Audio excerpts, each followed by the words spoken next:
Comment vous voulez vous débarrasser de la question algérienne avant la fin de cette année? Parfaitement. Le problème algérien se ramène, pour nous, à trois termes essentiels.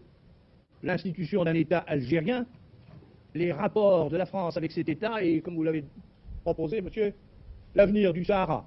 L'institution d'un État algérien. Un tel État, d'où peut-il sortir?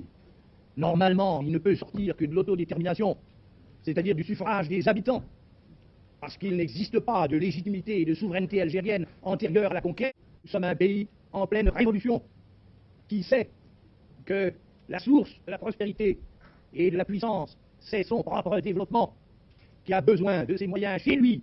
Bref, le métier d'être les possesseurs et les nourrisseurs de cette région, nous n'y tenons pas du tout. Un référendum qui instituera l'État algérien, et puis ensuite des élections, d'où sortira le gouvernement définitif.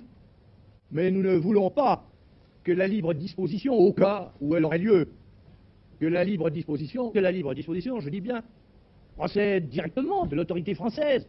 Ce n'est qu'un pouvoir provisoire algérien qui peut mener le pays aux élections, et aussi qu'il se soit mis en accord avec nous sur les conditions de l'opération, avec sans doute la mise à sa disposition d'une force d'ordre locale, malgré ce que propose la France et ce qu'elle compte encore proposer.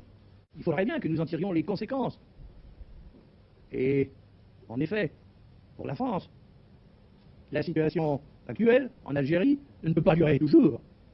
Et d'autre part, le succès de nos armes sur le terrain, qui nous assure l'entière liberté de nos décisions et de nos mouvements, nous ne sommes pas certains que la situation internationale nous la laissera garder entière indéfiniment. Il y a l'affaire du Sahara. Pour ce qui est du Sahara, notre ligne de conduite, c'est celle qui sauvegarde nos intérêts et qui tient compte des réalités. Quels sont nos intérêts? Nos intérêts, c'est la libre exploitation du pétrole et du gaz que nous avons découvert ou que nous découvririons. C'est la disposition de terrains d'aviation et de droits de circulation pour nos communications avec l'Afrique noire. Les réalités.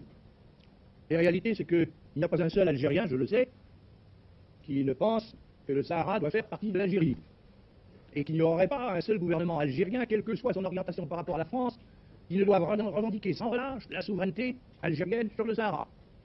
Et puis enfin, le fait que si un État algérien est institué et qu'il est associé à la France, il sorte de ces accords, s'ils doivent se produire, une association qui sauvegarde nos intérêts. Si ni la sauvegarde ni l'association ne sont possibles du côté algérien, eh bien, il nous faudra de toutes ces pierres et de tous ces sables, faire quelque chose de particulier.